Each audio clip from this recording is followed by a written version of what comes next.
Hello, friends of conversion, and welcome to introductory video of the Applied Neuromarketing course. So I like to give you some background about this course, and first thing I like to talk about is actually why do we need neuromarketing? Why is it important? And I call it the e-commerce paradox. And actually, it means most optimizers, they work on websites and they measure the output of the websites. They sometimes change traffic or landing pages, whatever, and they see their results in their analytics data. So what happens? They create a feedback loop um, with all these parameters, and this sets their reality.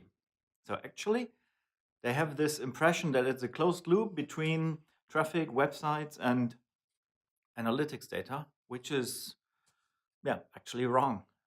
In reality, it's people that perceive uh, the website, and they will think unconsciously, um, what should I do? Should I click? Why should I click?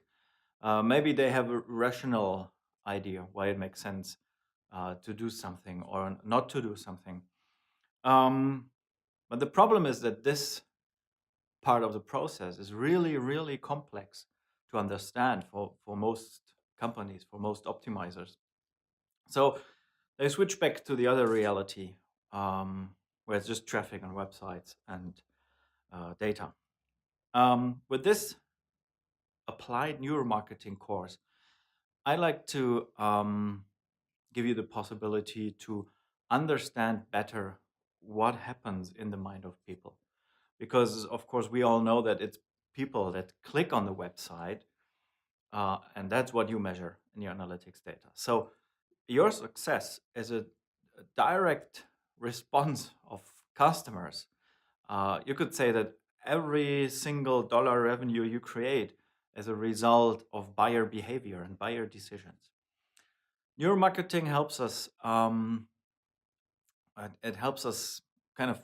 It facilitates the optimization process because we can understand buyer behavior and buyer decisions much, much better.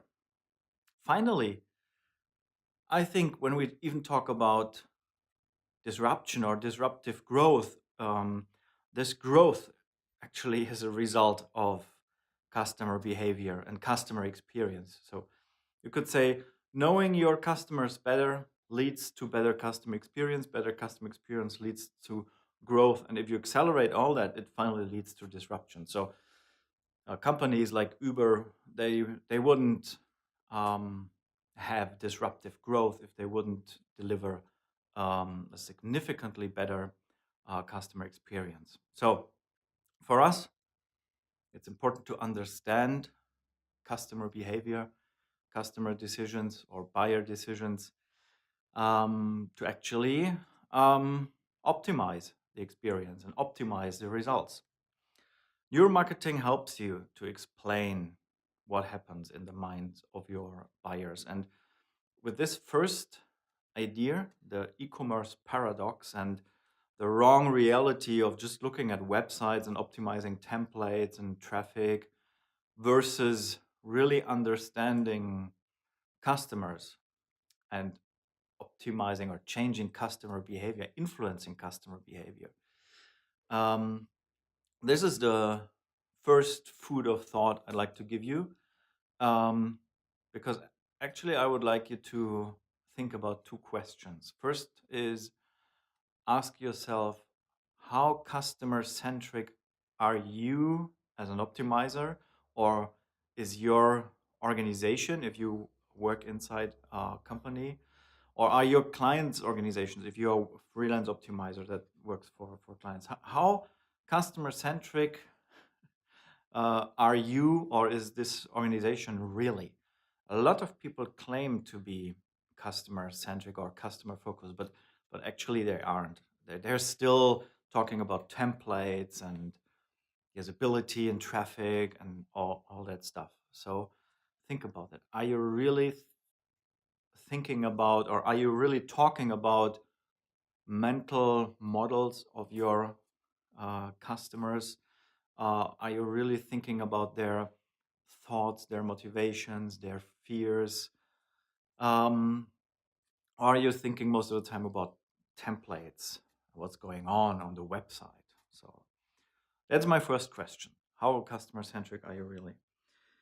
And the second question is, what do you think? How good are your competitors, right? Or the competitors of your client? Um, because optimization, finally, if you think about the long-term success, means being faster than your competition. So setting up a process that makes you faster and better compared to your competition is a real challenge. So I don't know if you ever thought about this, but what do you think? How customer centric is your competition? How good are they in turning ideas about customer behavior into improvements of their website? So, second thought, second question that you should think about. So, looking forward to seeing you in the course.